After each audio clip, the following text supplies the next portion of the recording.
for joining us today at this crucial event. Being here today is just a part of our collective journey towards building resilience in the wake of climate change. I must acknowledge the pivotal role played by Dr. Adil Najam in shaping the vision of Living Indus, and I look forward to his continued support in operationalizing this initiative. I must extend special thanks to the Food and Agriculture Organization and the Director General for their instrumental role in developing the agriculture sector of Pakistan. Your expertise and insights are crucial as we work together to tackle the challenges, especially now that climate changes are aggravating and Pakistan is the 8th most vulnerable country to the impacts of climate change.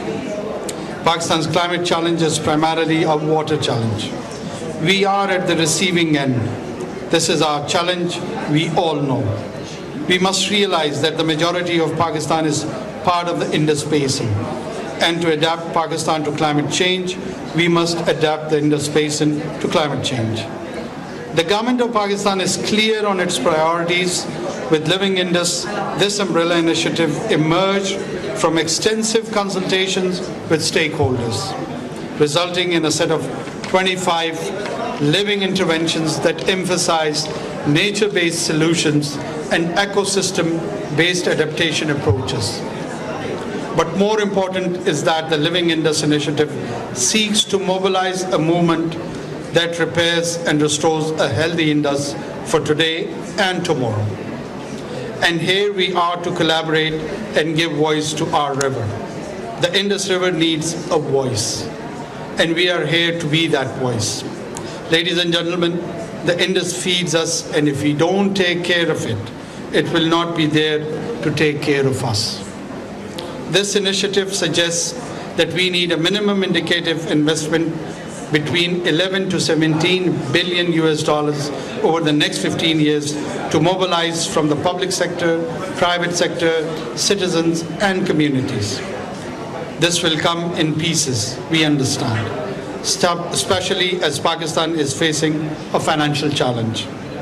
WWF, USAID, the Coca-Cola Foundation and the Green Climate Fund for successfully developing the Recharge Pakistan program, the first concrete step towards Living Indus. This flagship project, with an international climate finance of nearly $78 million, is central to our efforts in reducing future flooding and drought impacts. The Recharge Pakistan project, launching flood and water resource management. This initiative under the Living Indus framework will not only benefit millions of our citizens, but will also serve as a model for climate innovation on a global scale. Well, I don't thank you prior to speaking my heart over here, and then I'll thank you and we'll leave. This entire journey to be here and participating in COP28 has been an amazing one for me personally. Well, the science is there. I've been hearing about global warming, climate change, and started reading about it, learning it from people like Dr. Adil Najam and many more, listening to it. The discourse around climate change, I feel, is matured a lot. We have, and under the umbrella of the science, empirical evidence is the buzzword. The science is there to guide us, lead us.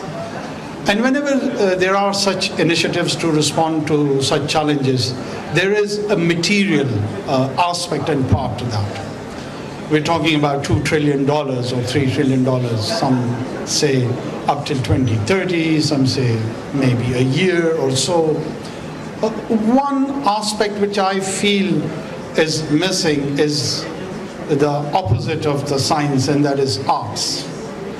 Where is the aesthetic part to climate change? Where is the emotional investment with climate change? Well, we do have and aspiring to have $2 trillion investment to promote the implementation part of the climate change. But there are 8 billion souls which needs to invest emotionally in that realization. That, I feel, is a bit the missing link. Missing link in our poetry, as Dr. Adil was indicating, missing from our folklores, missing from our music, missing from our rituals, missing from our languages. The people either on the west of Indus when speaking Pashto or Baluchi, and someone on the American continent expressing themselves in the indigenous tribal languages, and how do they view all of them? This one initiative of not putting a plastic bag do not require $1 trillion investment. All it needs is an inspiration, a thought, where I feel the emotional part or the investment part is a bit of missing link. Are we thinking on that side? Is there a realization? Is it part of the conversation? Or it should be the part of the conversation? I think so.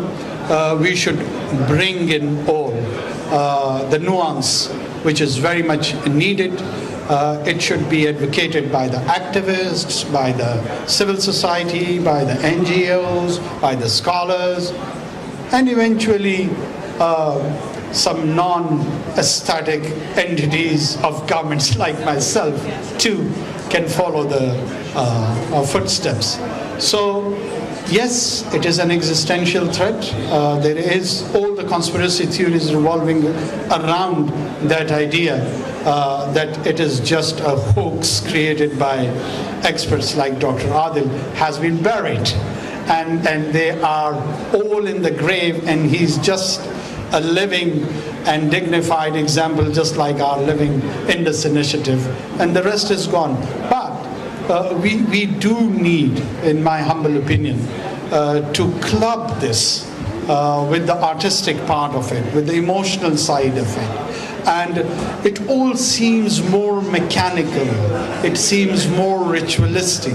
People only talking about the project terms, people only talking about the frameworks, people only having conversation around these ideas, which probably is needed and required, and I am not against such structured approach at all. But we human beings, we want fun, we want color, we want festivity. So there has to be something created around this whole idea of implementation. And this is one area which I feel that I should express my thoughts, what I think about it, and let's all become committed climate change global citizens. We have to have a new form of order which has a status of religion associated with climate change, with diversified faith groups, with diversified ethnic groups, with diversified linguistic groups.